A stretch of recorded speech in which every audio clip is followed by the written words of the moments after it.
It's the Full Court Press with Eric Frandsen and Jason Walker. Welcome back to the to the show that we're doing right now. Following the local teams, breaking down the biggest games with in-depth analysis and team interview. Join the show by calling into 435-752-1069 or text 435-339-0321. It's the Full Court Press. Rose, answer. Yes! Caught! Touchdown! They did it!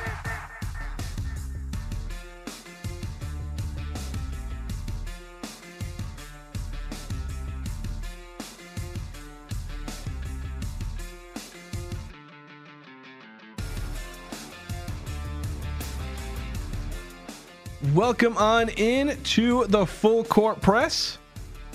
Jason Walker here with Eric Frandsen on 106.9 FM, 1390 AM The Fan. Streaming online at 1069thefan.com and on the 106.9 The Fan mobile app. Also available on our podcast feed. It's on 1069thefan.com or on the mobile app or pretty much wherever you can get your podcasts. You should be able to find us. Just search for the Full Court Press. And you'll be able to find myself, Jason Walker, Eric Frandsen. Sometimes you'll hear Ajay Salveson, J.D. Walker. There are a lot of different names and voices you'll hear on the Full Court Press. But usually just me and Eric. Normally, yes, that's the two of us with occasional guests here and there. Yeah, occasional guests. You'll be able to hear J.D. Walker later today. He and Stockton Jukes will be previewing for KVNU Aggie Game Day as the Aggies take on UNLV tonight in the D. Glenn Smith Spectrum. It's the Aggies return home after their first loss in Mountain West play. We broke that down yesterday in our podcast episode. We didn't have a live show because of the Utah Jazz playing at 3 p.m. in their they ended up losing to, it was the Spurs, right? San Antonio. I Yep. was like, I didn't watch that game because I was watching some other things. I was watching the national championship game, which we'll get into that a little bit today, largely focusing on Utah State and their game tonight in the Spectrum against the Rebels. Although I mentioned not having a show yesterday, today we will have a shortened show, though we are going to have this first hour live on air in like the first little bit of the second hour before we give way to Skyview basketball, as they're down at Stansbury today. And Chad Saunders on the call for that one in place of John Newbold. Yeah, they're doing it a little bit different. This was a game that got changed on the schedule, I don't know, about a month or 2 months ago. As the schedule had been set, then they tweaked it a little bit. They're doing a doubleheader with boys and girls basketball, where the boys will actually go first, and then the girls will play second. So we'll have the full play-by-play here on The Fan and video streaming on CashValleyDaily.com. Yeah, so let's turn first toward Utah State and their game tonight. This is a bounce-back game. It's a late night, 9 p.m. tip-off on a Tuesday. I know there's been some people upset from other schools about having to play multiple of these 9 p.m. weekday tip-off games. The Aggies had yet to play in one where they were at home and having to tip off this late. Typically, if they were tipping off anywhere close to this late. Actually, it was 8 p.m. against Nevada at home. Yeah. So, like, close-ish, but still 9 p.m., you're not going to get out of the Spectrum until dang near tomorrow. Right, on a school night. So, I mean, that's tough for young fans to maybe get to these games, but still, this is a really, really important game for Utah State. Yeah. How do they respond after a loss? How do they respond after the way that they struggled in certain ways at Grand Canyon? Do they get the fan support to get them rallied and play well? UNLV, while they don't have a great overall record, they have a decent Mountain West record, and structurally, their roster looks like it's a type of roster that gives Utah State some trouble. Similar in some ways to Grand Canyon, if not even better than Grand Canyon in some ways. So this is a really, really important game. The Vegas line has Utah State by 16.5. I laugh in the face of that line.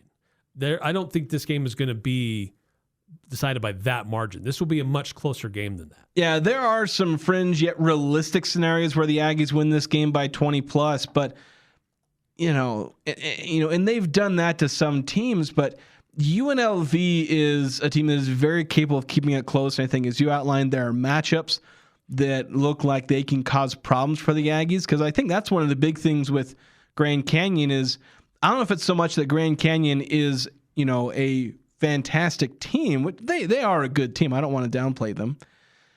But they had matchups that worked well against the Aggies. And I think UNLV has some. I'm doubtful if they can do, the same volume to Utah State that Grand Canyon was able to, because they had some bigs who were able to cause problems by congesting the lane, and that drew a ton of attention that the Aggies had to account for, and that kind of left them open in other areas where Grand Canyon's bigs didn't really statistically dominate, but in terms of, you watched the game and you watched the tape, you saw the problems that they caused the Aggies.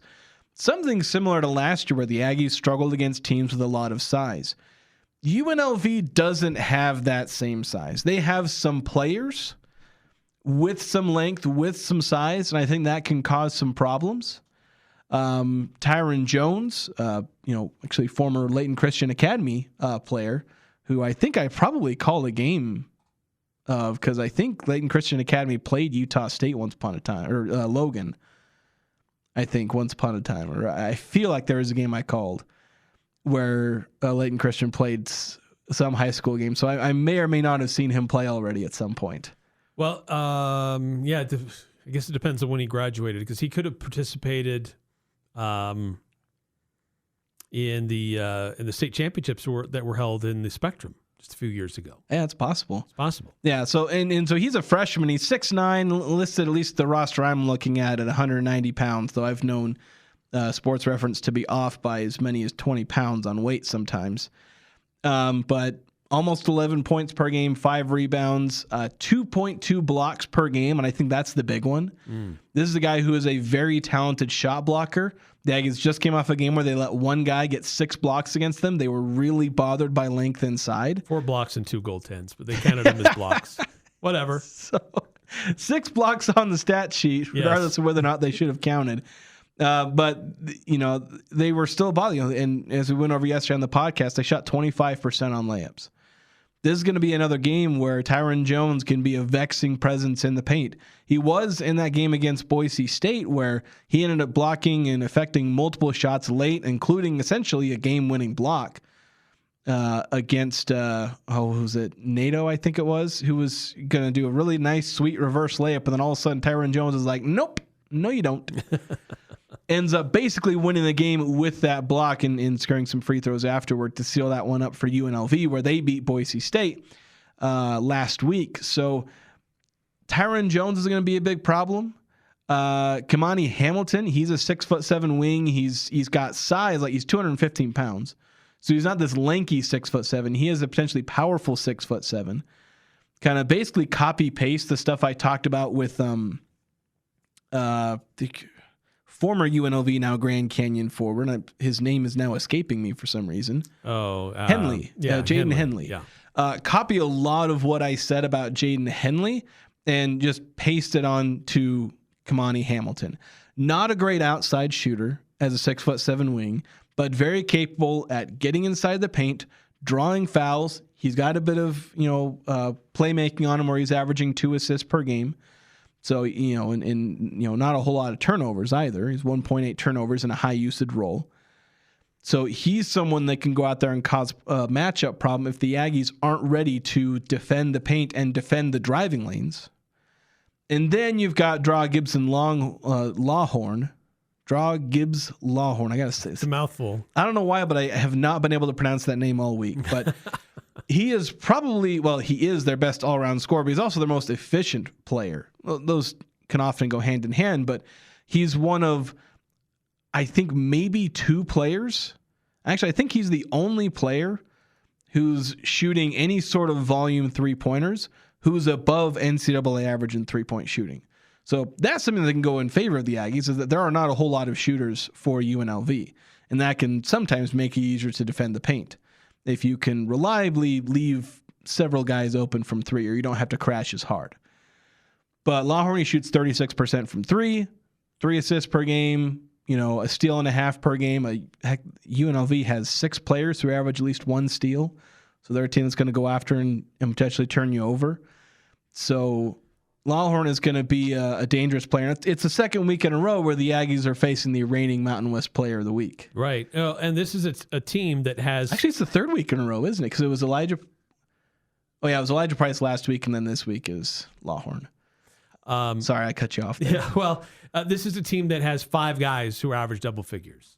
Do I get fries with that? Yeah, they should. 5 guys with fries. Lawhorn is certainly the most efficient and most prolific scorer of that group, but they have multiple guys who score and contribute. And so they have the potential to be a higher scoring team, averaging about 79 points per game. And so this isn't one where you just necessarily take one guy away and you solve the rubric of who they are.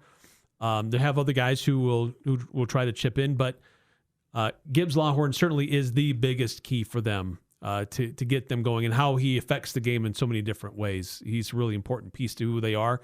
But this, in the sense that there are similarities to them and Grand Canyon, is that Hamilton and Jones are bigger bodies that get involved and score and rebound and affect the game too. So Utah State's big men have to learn from whatever was, ailing them in Phoenix and do a better job tonight in a late night matchup against UNLV. Yeah, they've got to go out there and be physical.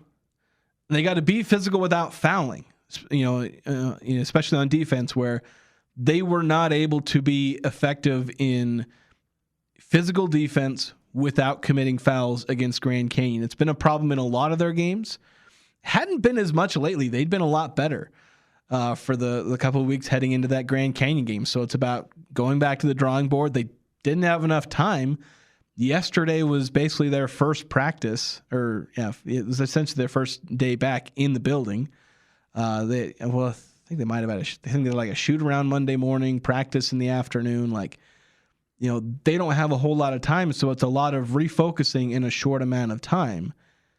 But I think they'll, probably a lot of what went into that Grand Canyon game was probably mental. And so it's just refocusing, making sure to get back to the scout, pay attention, because they've, players mentioned, not, or at least coach mentioned, there being a lot of just issues with not paying attention to the scout, not knowing who you were guarding, or not knowing what the guy you're guarding is capable of, and not understanding all the different keys in the scouting report that they had. So as long as they're able to do that, again, in a short turnaround here with UNLV, then if they're able to do that, they should be able to win against UNLV, and perhaps win convincingly, as the metrics seem to think Utah State should. Well, Utah State before Saturday only had 1 loss on the season. How did they follow up that loss? They totally obliterated Charlotte, 79-53. They lost at South Florida by 13 points. This last week, they lost at Grand Canyon by double digits. What do they do to UNLV? Do they obliterate the Rebels and win by 26 points? It's possible, but I think UNLV is a better team than Charlotte. I know that we had the text come in from 9315 saying, if Utah State doesn't win by 16, what does that say about USU basketball team? I don't think that 16 is not some magic number, that if you only win by 15, we got to start questioning the Aggies. This is a conference game that against a team that fundamentally with their roster poses challenges. So I think 10-12 is likely, and anything above that is gravy to me. If it's less than 10, then yeah, there's some concerns. Like we talked about yesterday in our podcast, is history repeating itself for the Aggies? Because it was at this point last year that things started to unravel and really slow down for USU. Yeah. So to me, as far as, winning by 16 or winning by 12 or winning by 22, really it comes down to, how does Utah State look? How does Utah State control the game?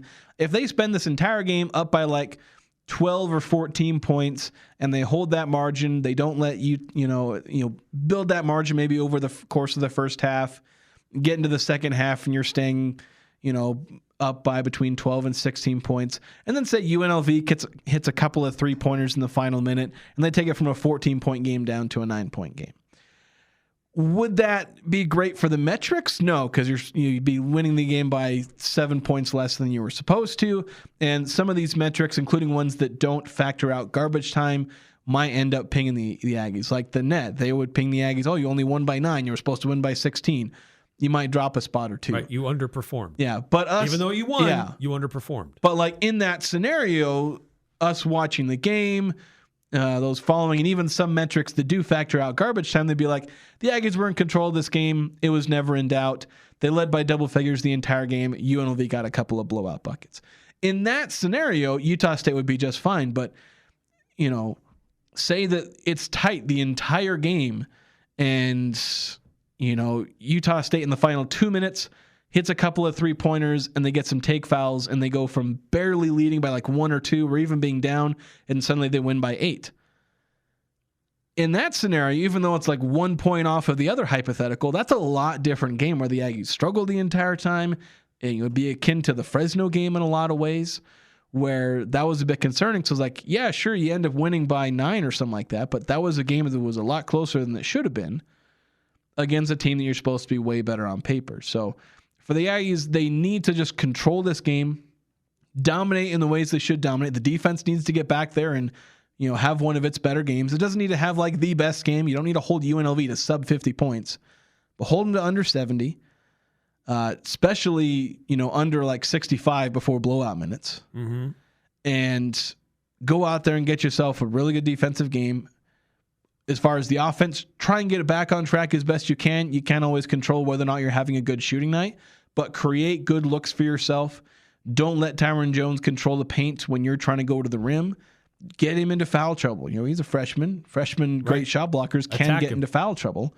So go after him, play off 2 feet, play through his chest, and, finish effectively. And is he going to get a few blocks? Probably. He's a really talented shot blocker, but you can go at him and still be able to finish effectively in the paint and roll, UNLV through your pick and roll offense, as that's been a good success for the Aggies, and get MJ Collins and Mason Falslev going. Like, if you're doing all those things, maybe the Aggies don't score 90 plus points like in their better offensive games, but if they score like 81 or 76 and maybe they missed a few open threes, like, again, it's a lot more of the substance of how the Aggies are going about getting their points as to whether or not, or as opposed to, do they have a 50% shooting night from 3 or a 35? Like, they can still have a good offensive game even if they don't absolutely blow UNLV out of the water. Although, to some degree, they still do have to make buckets one way or the other. Right. Yeah, and I'd love to see them attack the rim, attack UNLV's big guys,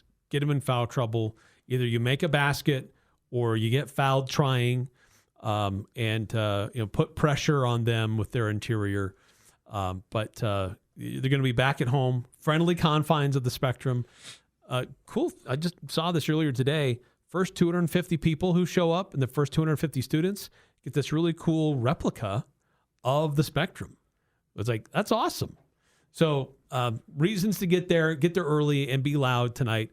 We'll hear from Coach Calhoun get his thoughts on the matchup. And where things lie with Utah State following a rough loss on the road at Grand Canyon. Yeah, so let's go ahead and take a quick break, and then we'll hear from Coach Calhoun coming up next here on the Full Court Press on 106.9 FM, 1390 AM. The Fan.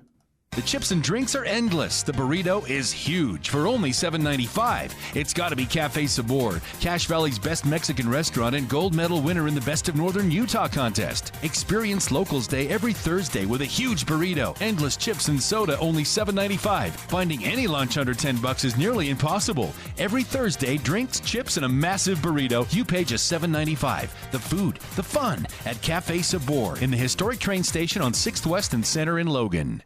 Hi, this is Ashley with LSS Insurance. Medicare can seem complicated, but it doesn't have to be. Let us help. We'll answer all your questions and get you specific information that fits your needs. Medicare is not one size fits all. We'll help you find the right coverage for you. Call 752-9493. You can ignore the TV and the junk mail. We'll get you the exact information you need. We will help you access the benefits that are important to you. Call LSS Insurance at 752-9493.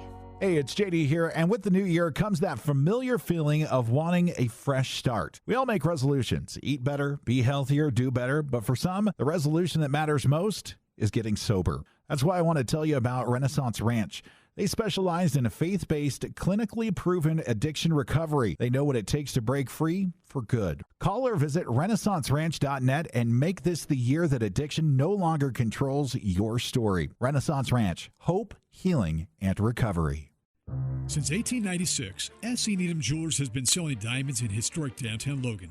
Today, you have a choice of both natural and lab-grown diamonds. You'll be impressed with the affordability of our diamonds today. With our international suppliers from Israel, India, and Antwerp, Belgium, we're able to guarantee the best price. Simply magnify our diamonds, select your favorite, and have it mounted in a ring of your choice. Open Monday through Saturday, 10 to 7, where Utah gets engaged. S.E. Needham Jewelers, middle of the block, at the sign of the clock. If you're coming to Logan and want a real value near USU, this is it. Say Aggie 79 and stay at the Baum Motel for just $79 a night. Right in downtown Logan, you'll find clean, spacious rooms and the kind of friendly service that keeps people coming back. Free continental breakfast, free Wi-Fi, and seasonal outdoor pool, all without paying big city prices. $79 rooms with Aggie 79 at the Baum Motel. Call 435-752-5220. That's 752-5220 and lock it in today. The Aggies, the Jazz, the high schools, the full court press on Sports Talk Radio, 106.9 FM, 1390 AM. The Fan.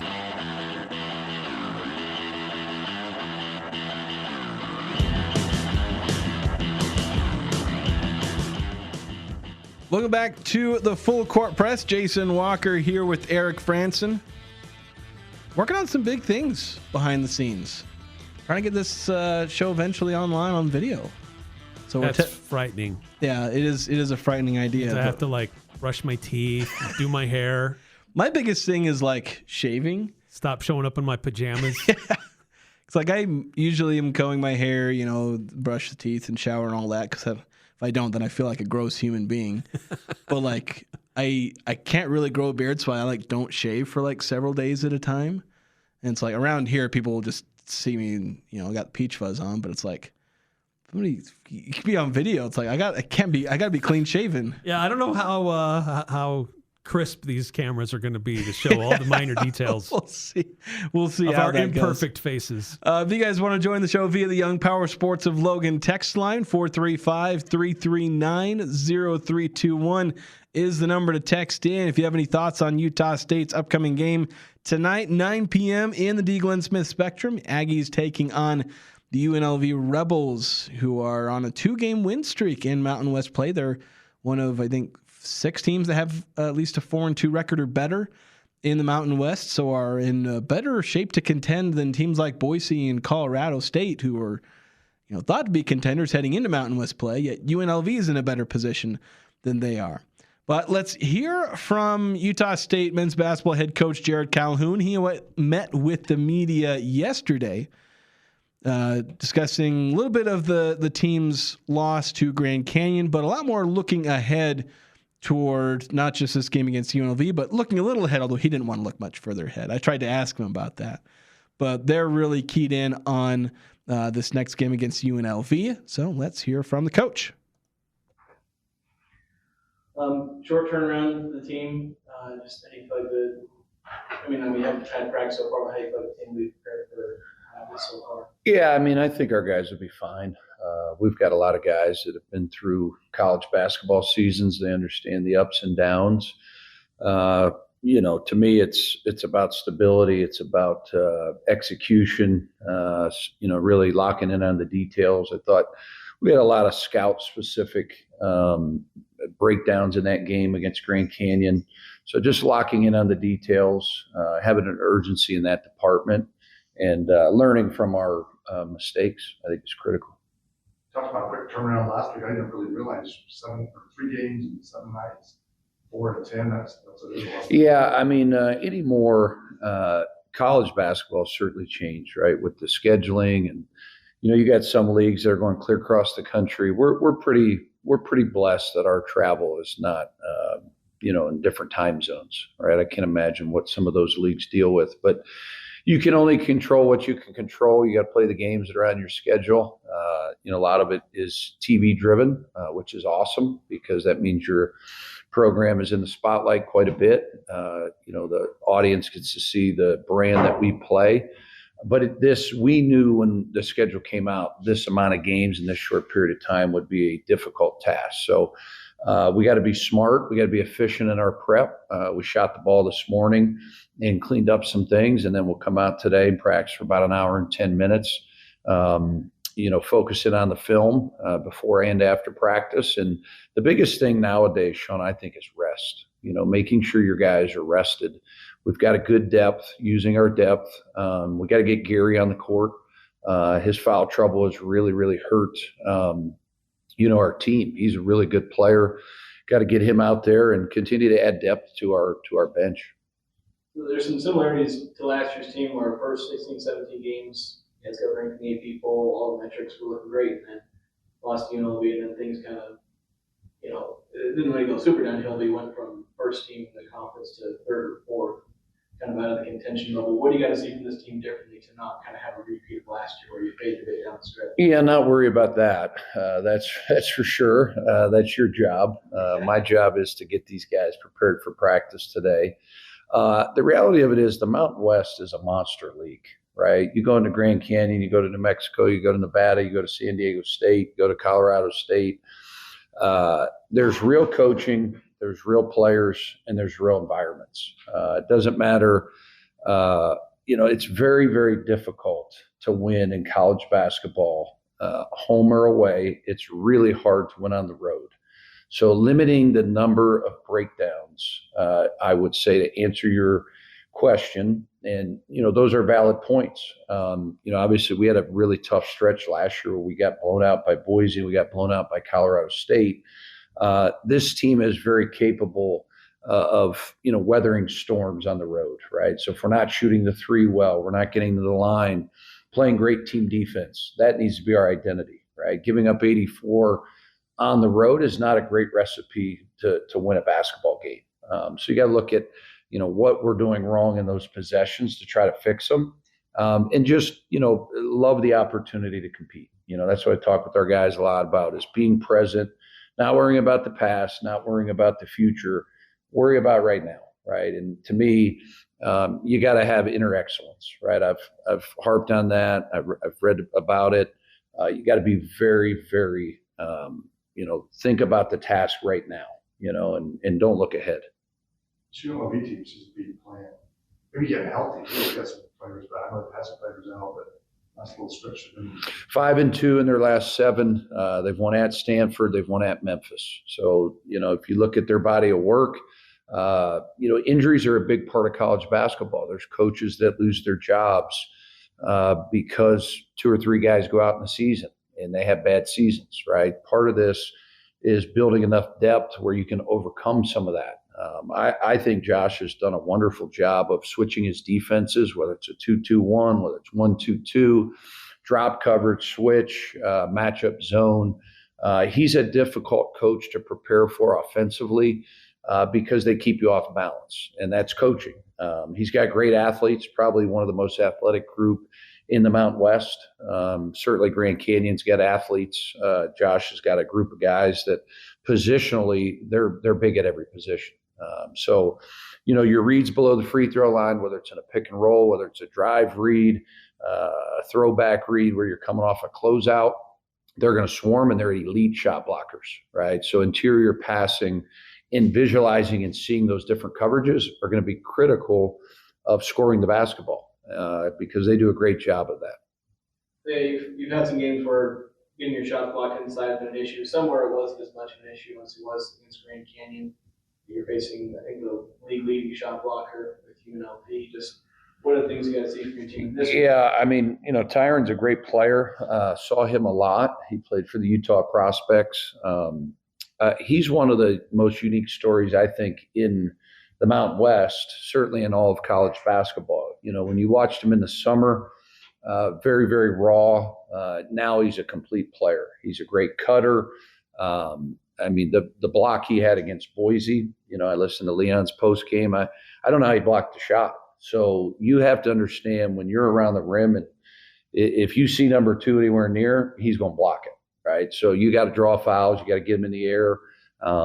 He's a great talent. He really is. His motor goes at all times. But Hamilton is an extreme athlete. They've just got size everywhere. That's kind of similar to Grand Canyon, where they have a lot of size. A lot of those folks on their bigs with a bunch of tall guys. But I guess, does that make it a good thing that you're facing a team that has some of those similarities to the team you just lost to, and you can focus on maybe? Yeah, I think there are a lot of similarities with the front line. But where I think UNLV is a little different, they're 3 position. When they can go big. Grand Canyon's guards weren't quite that big at the 3 position, but very similar game plan, I would say. And then Gibbs Lawler is pretty good point guard. Yeah, good player. I mean, when he gets in rhythm, when he's making good decisions, he's one of the best scorers in the league. I mean, he's top 5 in the league right now. He can get it going in a hurry. What separates him from most is he can get to the rim. He can shoot a mid-range. He can shoot a 3. He can draw fouls. He's a willing passer. I like him a lot. I think he's a really good player. He plays with emotion. I love guys that play with emotion. He's kind of their fire, their engine. You can tell when you watch them that he has a presence on the court. Reminds me of Jalen House a little bit in basketball. Yeah, good comparison. Yeah. Kind of similar, because obviously guarding him will be a difficulty. But you've had a lot of success against guards. Throughout the season, you defended them pretty well. Then Grand Canyon, that was kind of one of the bigger exceptions. You had 2 guards go for 20 points. What did you see in that one where defense in the perimeter wasn't as good as it has been? Yeah, I mean, once again, those go back to the scouting errors. Just, if a guy gives up 15, 18 points, we've all given that up. The best defensive teams, the reason we call our defense fist is it's 5 guys guarding the ball, right? So you have to have the ability to build your triangles, get in the gaps, deter drives, but also get to inch outs. I thought we were late. We had too much 2-way movement, right, where we're not in help, and now we got to get the help, then we got to inch out. Positioning is critical to anybody's defense. And, to me, it's 5 guys guarding the ball, staying out of rotations. I thought Moore got to his right hand. I think Williams made unbelievable shots. That's what he does. We got to do a better job as coaches adjusting to that, whether we switch to pick and roll, we play zone, we side the ball screen. We've got to be better in the last 5 minutes because a lot of these games come down to just a couple possessions. So the ability to switch your defenses on a fly has got to get better. But I give our guys a ton of credit all year long. This defense has been pretty good. So just learning from those mistakes, and I would say the biggest one is positioning. All right, that's Utah State men's basketball head coach Jerrod Calhoun. A lot of different things to go over, and of course, a lot of talk about UNLV and the challenges they'll present. Some of the athleticism. I thought it was interesting talking about how we give a lot of credit to the athletes that Grand Canyon has. They certainly have some pretty big athletes. UNLV does as well, and that's tended to be a staple of UNLV is they have typically gotten a lot of athletic players. They get talented guys. They do. At UNLV. They have a track record. Yeah. Their shortfall just tends to be, getting them together and making them into one team. It's a group of really talented guys who've gone to prep schools, guys who are rated in the, top 100 of the recruiting rankings. They have a 6'7" forward who was, a top 50 recruit a couple years ago. Gosh, they've sent guys to the NBA. Yeah, they have. They had a number 1 overall pick a while back. And yet they've struggled to put together teams that are just consistent enough to contend, although they are always dangerous. They are always causing problems for teams making close games. And then they'll also have lost 4 quad 4 games. UNLV has 3 quad 4 losses this season. They have a quad 1 win. Yeah. They have a quad 2 win. And I think they're 2-3 across quad 1 and quad 2, but they're 4-3 in quad 4 games. So UNLV is an incredibly unpredictable team, but they tend to play up. Well, they play up or down to their competition. That's kind of the most dangerous thing about them is that they are capable of hanging with anybody. If they get going, they have some incredibly talented and athletic people who can pretty much always get to their spots. And if they're hitting their shots, then And that makes them an incredibly dangerous team. But their inconsistencies and I think some weaknesses on defense where they're barely inside the top 150 in defense, that allows for some way for Utah State to play a little bit better. This is a team that's a top 50 team in steals and blocks. They also shoot a lot of free throws, but their free throw percentage is bad. So they get to the line a lot. They've got a solid defense with what they do, but they struggle to always turn those into points. Yeah, this could be a really ugly game. You mentioned UNLV's ability to get to the free throw line. 7th in free throw attempt to field goal attempt ratio. They draw a lot of fouls. They also foul a lot. They are in the bottom 20 for their own defensive free throw attempt to field goal attempt ratio. So they foul their opponents and they get to the free throw line themselves. You mentioned the steals and blocks. That's a way to make things pretty ugly. Of course, they miss a lot of free throws. UNLV is also not great at defensive rebounding, though they can be chaotic at times in grabbing offensive rebounds, especially where they're not a great three-point shooting team. And if you miss a lot of three-pointers, that's long rebounds and who knows where they're going. And that's where you can end up with like 2 or 3 shots on the same possession like the Aggies had to deal with Grand Canyon. Yeah. So this could be an ugly game in a lot of ways. Turnovers forced, they rank 42nd. Turnovers committed, 234th. Yeah. So it's like, who are they? Yeah, it's just they play ugly on offense in a lot of ways, but they cause a lot of ugliness with their defense. Yes. In a positive sense. So they're active. Yeah. So this is a volatile team, and so when things go right, then they can really get after teams. But they're a team that if you can control yourself, let them be crazy and out of control and ugly in themselves, that's where Utah State can win this game by 16, 20-plus points. That's going to be the key for Utah State. So as long as Utah State can stay in control of themselves, don't let UNLV dictate what they want to do on defense in the paint. Take care of the ball. Hit your open shots. Create some open shots. If the Aggies are doing those things, a lot of the rest of the stuff is going to take care of itself. And you might see UNLV play themselves out of the game so long as Utah State is able to do the things it needs to do on offense and then just don't do anything critically wrong on defense. Yeah. And that's kind of the main thing there. And you will eventually pull away from UNLV, win by margins that anyone's going to consider acceptable, and come away with a solid bounce-back night. Yeah, you can't make it easy for them. Right? You can't provide opportunities for them to manufacture some juice on their sideline, on their side of the court, I should say. Yeah. You don't want their players jumping off the bench, getting excited for what their guys are doing. Yeah, and you want the crowd in the game. You don't want them getting silenced by yet a third straight step back 3-pointer and whatnot. You want the crowd getting increasingly loud and loud as UNLV misses its 7th and 8th straight shot, and you're going on a 10-0, 12-0 run. That's the kind of stuff that will get Utah State going, and throw in a couple kill shots and things like that. That's the stuff that can make this game go incredibly well for Utah State. But we'll have to see in about 4.5 hours when the Aggies tip off. It's late. We got to take another break. When we come back, we'll shift over to the rest of the Mountain West. Other games, I forgot to check if there were other games happening in the Mountain West today. There are, yeah. There's like 4 games tonight on the Mountain West schedule. Yeah, so a lot of Tuesday games going for the Mountain West. The Aggies, just one of those. They'll be the last one of those, as they're going to be on FS1. We're going to go to break, and then we'll come back here on the Full Court Press and talk about those games.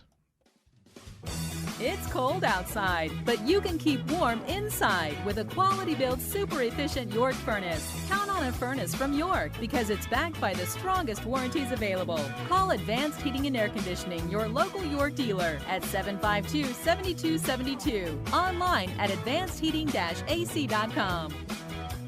We're not comfortable until you are. Advanced Heating and Air. This is Garrett with Cache Valley Bank. Life has a way of moving quickly. Kids growing up, students starting fresh, and business owners taking bold new steps. At Cache Valley Bank, we're here for all of it. Whether you're opening your first account, growing your business, saving for the future, or planning what comes next, we're proud to be your trusted financial partner right here at home. Cache Valley Bank. Real relationships, real solutions, for every stage of life. Member FDIC. Les Olson IT is your source for top quality technology. We carry the latest desktop and laptop PCs in stock, configured to your specific needs, and backed by our award-winning support team. And if your business demands high-performance hardware, we offer custom-built computers that can tackle any task. We also offer great computer accessories like monitors, keyboards, speakers, Fujitsu document scanners, and more. Get a quote today. Les Olson IT. Oh, McDarrell has a farm, an appliance farm. With down-home country prices and big city selection. E-I-E-I-O. When you're looking for a friendly spot to drive a little and save a lot, hey, oh, McDarrell has a farm, an appliance farm. McDarrell's Appliance. Low overhead, but lots of country charm. See Darrell's Appliance in beautiful downtown Benson. What I know about courage, I learned from my adoptive mom. She said sometimes you just gotta hold on and know we'll get through this. Mom, we are so high up. Hold my hand. No, you hold my hand. Here we go. Learn about adopting a teen from foster care. You can't imagine the reward. Visit adoptuskids.org to find out more. I learned patience from my adoptive dad. All he had to say was, "Hey, you got this. Just breathe."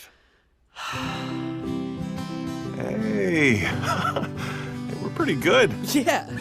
Might have to start a band. I got it. Learn about adopting a teen from foster care. You can't imagine the reward. Visit adoptuskids.org to find out more. This message is brought to you by Adopt US Kids, the U.S. Department of Health and Human Services, and the Ad Council. Following the local teams, it's the Full Court Press with Eric Frandsen and Jason Walker.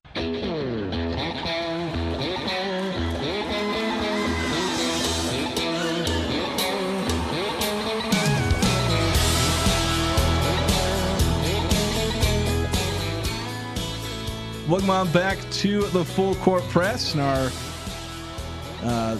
text line sponsored by Young Power Sports of Logan. I had a brain fart right there just suddenly. I was like, wait a minute. What are words again? Yes. Young Power Sports. Great deals on snowmobiles right now. Go check them out. Yeah, when the snow eventually actually arrives, or at least it's mostly in the mountains. There's still places to go ride. It's Yeah. not as deep or as fresh as we'd like, but there's still places to get out and play. There's plenty of winter left too, so we'll get into it eventually. But wanted to get into Utah or the Mountain West. We talked about Utah State and their game tonight against UNLV, one of 4 different games taking place in the Mountain West. So we've got games on Tuesday and Wednesday. I'm about to sneeze here, but so we'll see. Right as I said that though, is when the trick I learned is if you're sitting there, you just say, "I do not have to sneeze." You have to recognize it. Yeah. Don't try to hide it. And the problem is you have to say it out loud, but then Call it out. everyone sitting around you is like, "Well, thank you for that lovely information." But in saying that, it prevents you from sneezing. So Utah State, 9 p.m. They're the nightcap. The only nationally broadcast game in the Mountain West tonight. Yeah, we've got 4 games. None of them start at the same time. We have Boise State against Wyoming in Laramie, 6:30 p.m. tip-off. Cowboys favored. Yeah, Cowboys favored by a narrow little bit. margin. Yeah, this is not a game you would have expected Wyoming to be favored in early in the year, but with the way Boise State's been struggling at times, fitting, and Wyoming has typically played better at home. So they're at 6:30. Then you've got Air Force and Colorado State. This game is not expected to be close. This one in Fort Collins. The Rams favored by 19.5 points. The only thing that's interesting to me about this one is what's going on with the coaching situation at Air Force. I'd forgotten about that. If you missed it, their head coach was suspended over the weekend for the way he was treating some cadets. And I assume that's players on the team. And so an assistant coach is now in charge. So it will be interesting to kind of monitor Air Force. Like, do they start to get better? Was this a Joe Scott thing? Or fundamentally, they're just a different team and they need to make a new change anyway? So they're not going to show significant improvement against Colorado State because Kyle Jorgensen, I imagine he's going to start to have more of an impact now that he's starting to come back and actually play meaningful minutes. But interesting to keep an eye on from a distance. Tell you though, what the heck was Joe Scott doing that in the armed forces he was suspended for treatment of players? Like, we are talking about the armed forces. Yeah, the people true. who are, and they tend to have a little more leeway with how they, the difficult situations that they're put through. Their whole thing is to basically break you emotionally so that you're ready for, well, frankly, the horrors of war, which are a lot worse than whatever the drill sergeant can do to you. Or the basketball coach. Apparently the basketball coach, like, my goodness. There's still standards. Yeah, there's still standards of treating people like a decent human being, which, again, we'll see. Innocent until proven guilty. It's an investigation, and he's suspended for now, so we'll see how things go. So that's the 7 p.m. game, 19.5-point spread, and only slightly less of a spread is predicted for San Jose State at Nevada in the terrifying Lawler Events Center. If they got the band there, then the band should be there by now. Yeah, then it should probably be like a 20-point spread. Wow, I mean, how do they stand a chance? Yeah, so Nevada playing pretty well. Their only 2 losses in Mountain West play to San Diego State, the lone undefeated team, and then the other one being to Utah State on the road. So Nevada playing well, except for in their key games. We'll see how things continue for them down the stretch. But Nevada, kind of interesting team to keep an eye on, where it's like, are they going to get over the hump? They're clearly one of the better teams in the conference, but are they able to get over that hump? But they're not going to prove that by playing San Jose State. So no, but efficiency, how well do they look? How well do they perform? Those are still important metrics to keep an eye on. And then, as we mentioned, Utah State and UNLV at 9:00 tonight, FS1. KVNU game day coverage will begin at 8 with J.D. Walker, Stockton Jukes, and Jalen Moore. Aggies currently favored by 16.5. Look, what Utah State did last year after losses, generally, like at this point of the season, when they experienced losses, their next games, they demolished their opponents. So if history is repeating itself, then that point spread makes sense. If not, maybe a little weak. But I wouldn't be surprised if this game is decided by 12 or 13. Yeah.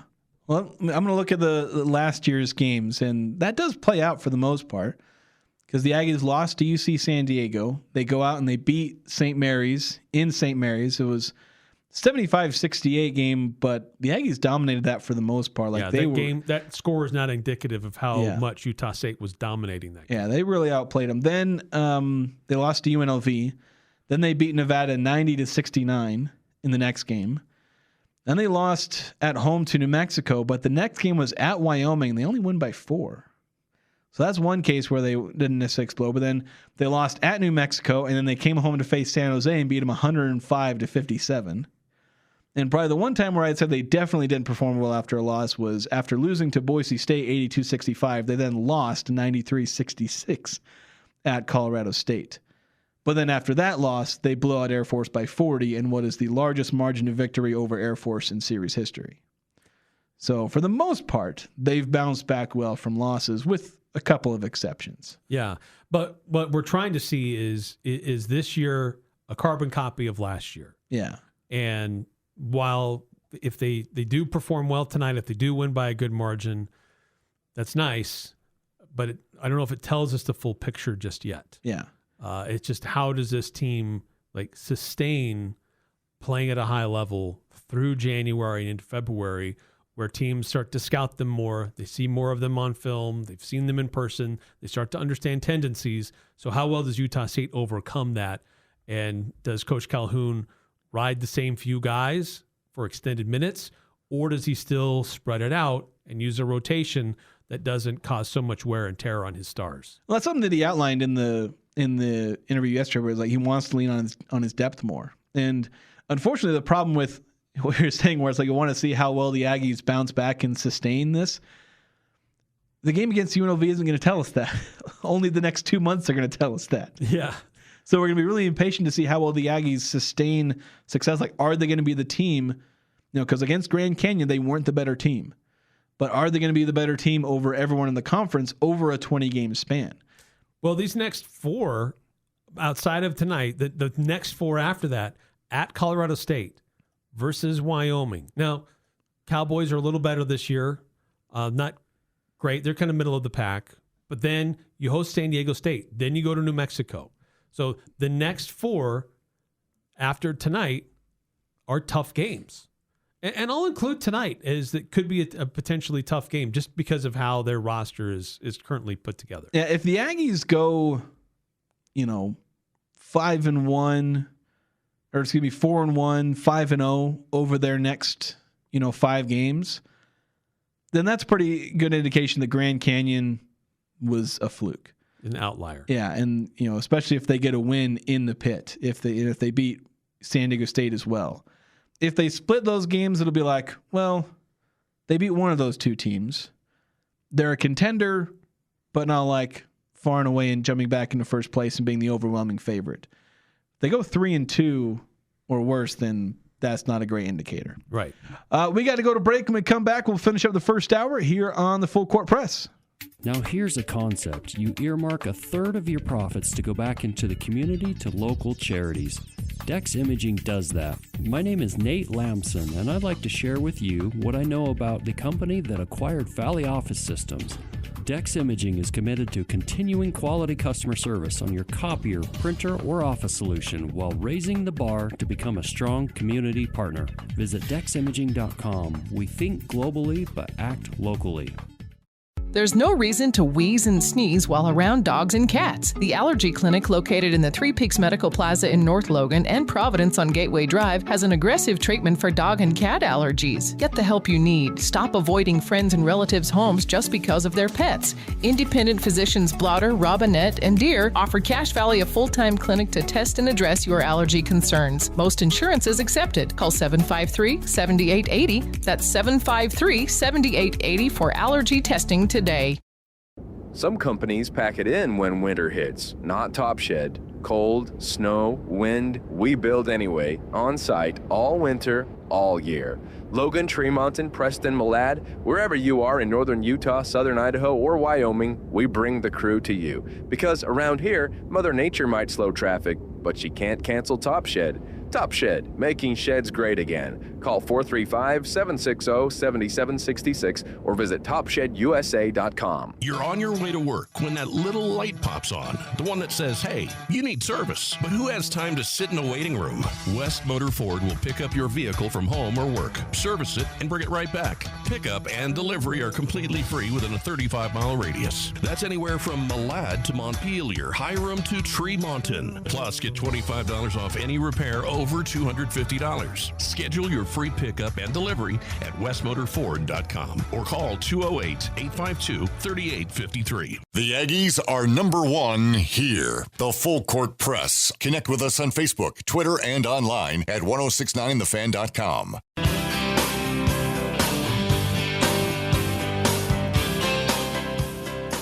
Napa Auto Parts has batteries, headlights, wiper blades, all in stock and on sale now. You got Chemical Guys car wash and detailing kits for only $49.99. Pick up the last bags of Blue Heat Ice Melt at $10. They got air fresheners, snow scrapers, shop towels, seafoam, and more. It's, again, all on sale at your locally owned Napa store from all the way from Preston to Providence. One of these days I'll learn to speak. Speaking, the Aggies playing tonight against UNLV, and talked a lot about keys to the game, just making sure that you bounce back.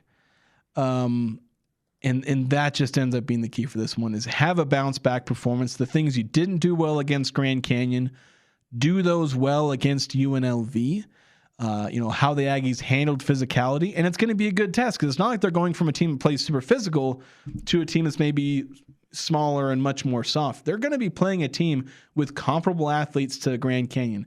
Maybe not quite the same size, but a lot of similar size at some of these positions. And so they're not as good.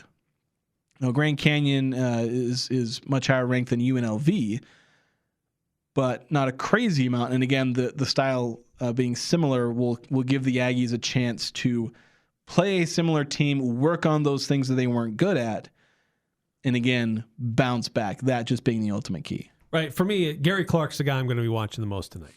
How many minutes is he on the floor? Does he impact the game? Utah State needs him to. He needs him to.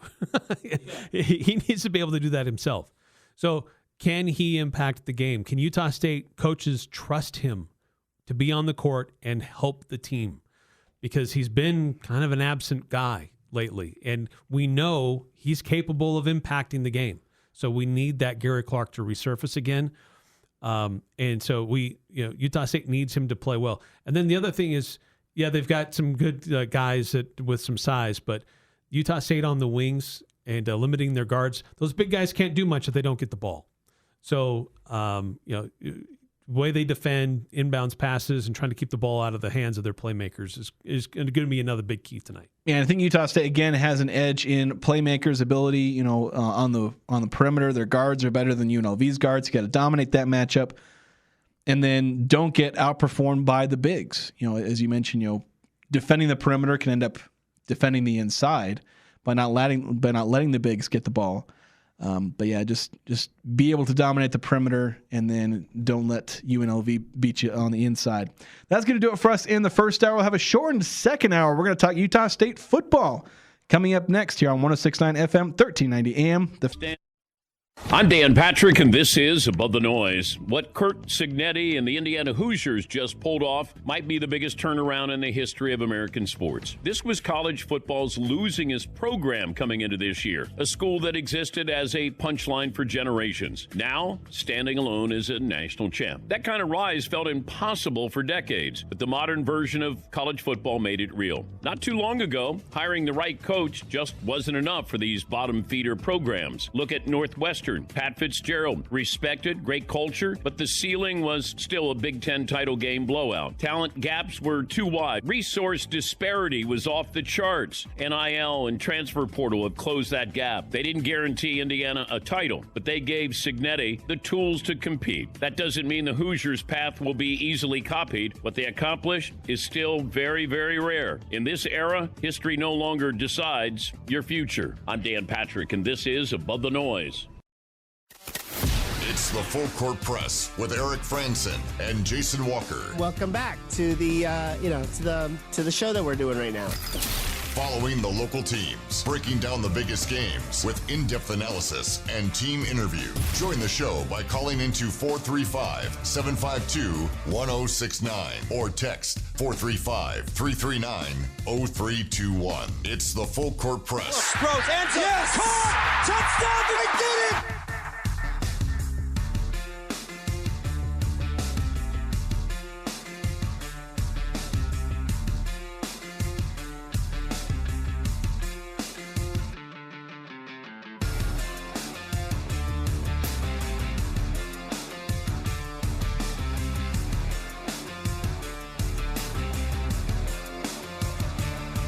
Welcome on in to the Full Court Press. Jason Walker here. We've got a shortened first hour as we're going to be handing off to Skyview as they're going to be playing Stansbury. They're at Stansbury. Game set for a 5:15 tip-off. So 5:10, 5:15, we'll hand things off to Chad Saunders, who will be calling that game, as you'll be able to hear the Bobcats take on the Stallions here on 106.9 FM, 1390 AM, The Fan. And with the time we got left, we'll be going over some Utah State football. It'll be kind of a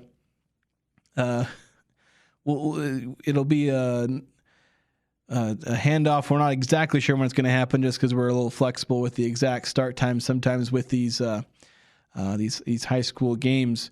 But Utah State football, they added a new commit today. The Virginia quarterback, Grady Brosterhouse. At least I think that's how you say his name. He's spent 4 years at the University of Virginia, was redshirted in 2022, appeared in 6 games in 2023, appeared in 7 games in 2024, and then did not play at all in 2025 due to a foot injury. So he's a 6'3", about a 220-pound quarterback. He is a big kid. Comes from Charlotte, North Carolina. Was a state champion actually 2 years, 2018 and 2019. He was a state champion at the 4A level in North Carolina. came to Virginia, and there's a decent chance if like that was when he was playing high school ball. Bronco Mendenhall was at Virginia at the time, so it's entirely possible that this addition for the Aggies comes from Bronco Mendenhall's time at Virginia, and that tends to be like how a lot of these recruits can end up happening. Is like you think, oh, this transfer from this random school. Usually it's because the coaches will have recruited that kid. They'll have some kind of connection already, but then, a few years down the line, then they're transferring, and now suddenly, there's an opportunity there. So, Broster House looking for a new opportunity, just wasn't finding it at Virginia. I think he was expecting in 2025 to maybe be competing for the starting job, and it just didn't end up working out for him in 2025. A lot of that being because of the injury. And now moving forward, he's wanting a new opportunity. He entered the transfer portal, and now he's coming to Utah State. And so the Aggies now have two players that I suspect are going to be competing for the starting quarterback position, maybe three. But you got, and this is kind of what I was expecting the Aggies would do at quarterback, is they would bring in a couple of transfers, and they've now done that. Grady Brosterhouse, McKay Hillstead. You have two incoming freshmen, and Anthony Garcia, who, if he wants to go back to quarterback, maybe he's fine playing wide receiver, but if he wants to try his hand at quarterback again, then he can throw his hat into the ring and see how well things work out. And so you could have 5 players in this quarterback battle, though I think it would pretty quickly boil down to Grady, McKay Hillstead, and maybe Anthony Garcia. But probably leading the way is going to be Hillstead and Grady. Yeah. There we go. Sorry. Actually, while I talk on that, if you could reply to that question. But yeah, I think that there's a question as to like a pecking order for Utah State quarterbacks potentially. You've got 2 transfer quarterbacks, limited experience starting with both of them. So both of them with some time at P4 programs, but really didn't see much time, didn't see much opportunity. So it's an open contest. Really, it's an open competition to see who's going to be that quarterback and who the primary backup is going to be. Initially, my thought would be that McKay Hillstead probably is the front runner a little bit, just because he has a little bit more starting experience, but not much. I mean, this guy from Virginia has about as much experience as Hillstead does. He is a bigger body, so that's going to be certainly pay some dividends and be put him in a position to compete for the starting job. But and who knows? There's still these incoming freshmen who look really nice in what they did in Arizona and in Texas. So it's an interesting quarterback battle that's going to unfold for Utah State. And there's no front runner. Of all of them, Garcia might be your best quarterback, but they kind of need him at the wide receiver position because they've had so much attrition among wide receivers. So Utah State doesn't have a clear front runner, a clear guy with starting experience, at least significant starting experience at the quarterback position. So that's a concern. But as we were talking about this off air when we first heard about this, Jason, your point was that this is Utah State has proven over many different seasons and across different positions, guys transfer to Utah State from these P4 programs who don't have a lot of tape, who don't have a lot of snaps, who don't have a lot of throws or catches or tackles, but they come here because they're looking for opportunity. Like they get recruited over. They don't have those chances. Those opportunities just didn't materialize for whatever reasons where they were at. Sometimes it's an injury. Sometimes they just had more talented players, got ahead of them. Maybe somebody was nicer to the coach. I don't know. But they didn't get those opportunities at other destinations. But then they transfer here and they find that opportunity. They get that chance and they blossom. And 9 times out of 10, maybe 8 times out of 10, those guys who transfer here, who don't have very many snaps or don't have many much statistics on their records from their previous locations to when they come here, they end up having significant seasons. So, yeah, this Grant, what's his last name? Broadhouse? Brosterhouse, excuse me. Doesn't have a lot of stats to his name, but he's got a good size. He's got a good body, and was a state champion in high school, and very well could have been somebody recruited originally by Bronco Mendenhall and his staff. So could be some familiarity there, but it's a clean slate for Utah State at its quarterback position, and there are no preconceived. Based on what happened last year, it is a totally clean slate unless Anthony Garcia is your guy. And I don't really think he is, because they need him as a gadget player and they need him at the wide receiver position because they are so thin there as well. Yeah, so I think you're going to see it either be Grady or McKay as your starter, barring a surprise by one of the freshmen.